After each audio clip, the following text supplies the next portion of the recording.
welcome to our brand new topic in general maths, which is all about linear relationships. Now the word linear, you need to understand, means straight line.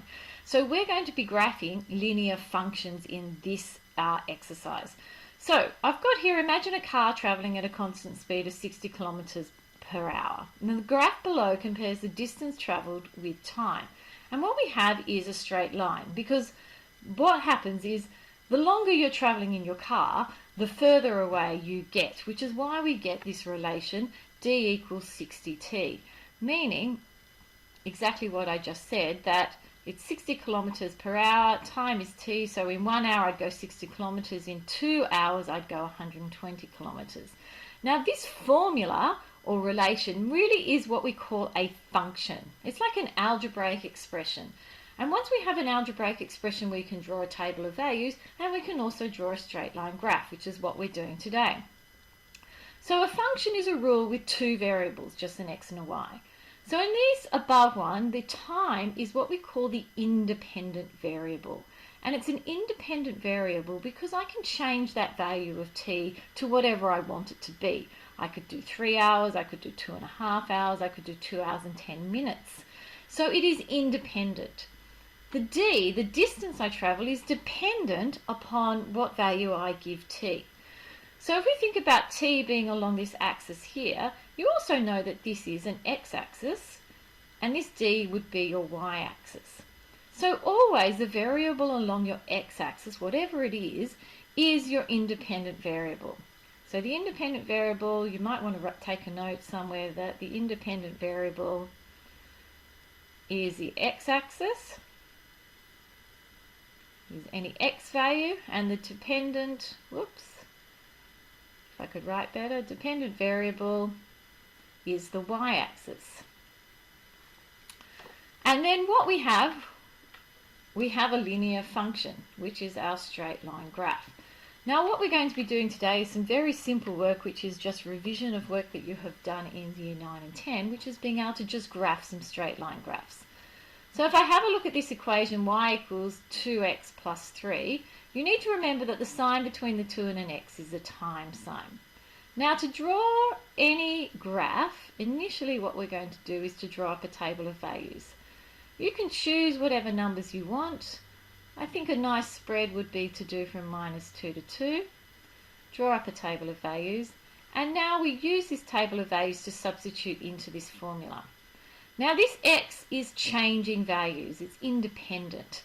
So this is saying, what is the value of y when x is 2?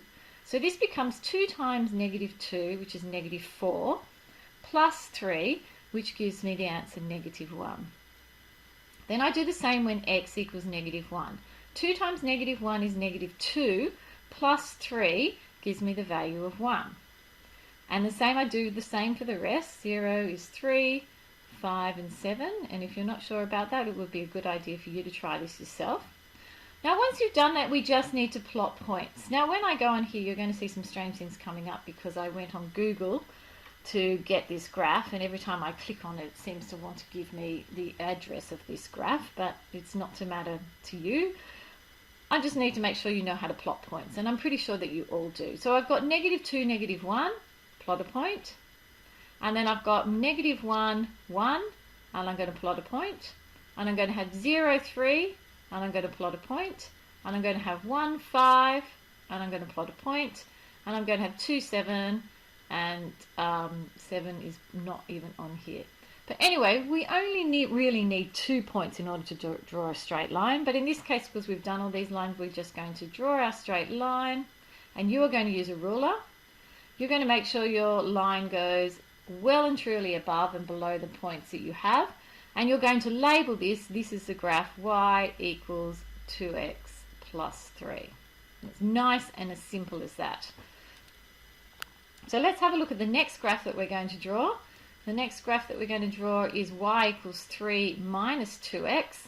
So to draw this graph, once again we're going to draw up a table of values, x and y. Let me try and change colours. And we'll do the same set of points, -2, -1, 0, 1, 2. And then we're going to substitute in. So please be careful when substituting into this equation. Remember, because you're substituting a negative number, you need to use the brackets on your calculator. So these are the values you should get, and I'd like you to try these yourself, so you might want to pause the video and have a go yourself. You should get 7, 5, 3, 1, and -1. This one, -1. Okay, so I see what I've done. This should be -1, and then this should be 0, 1, and 2. I've obviously done way too many. Doesn't matter, you kind of get the idea of what's going on. I'll leave that up to you to check because mine's not correct. But let's have a look at plotting those points. So when I plot the points, I have, I can't do -2 because I got an answer of 7. I don't have 7 on here, so I'm going to do -1 and 5 and do a point. I'm going to do 0 and 3 and do a point. I'm going to have 1 and 1 and do a point, and I'm going to have 2 and -1 and do a point. And you should see we've got a straight line graph. Whoops, not sure what happened there. These are the trials and tribulations of trying to draw on a computer. Yours is going to be so much better than mine because obviously I can't do this. But what you should end up with is you should end up with a straight line going through your points. You make it go above and beyond, and you label it. So this is the graph y equals 3 minus 2x. Now I just want to remind you, and these are things you possibly learnt last year, you may have forgotten, but this first graph, y equals 2x plus 3, in front of the x was a positive number, which is why my graph slopes in this direction towards a positive. It's a positive straight line graph. The gradient is positive. This graph here, in front of my x, I have a negative value. So up here you can also see I have a negative value.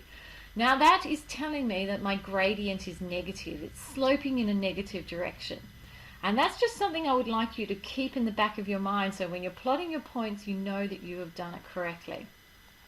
Now also at the bottom of this page, you can see a web address for desmos.com. This is a graphing software, and I think it would be a really good idea if you went onto that website and just practice graphing a few graphs on the same number plane, some with negative numbers in front of the x, just so you can see what happens to a graph when you add numbers and subtract numbers and put numbers in front of your x value.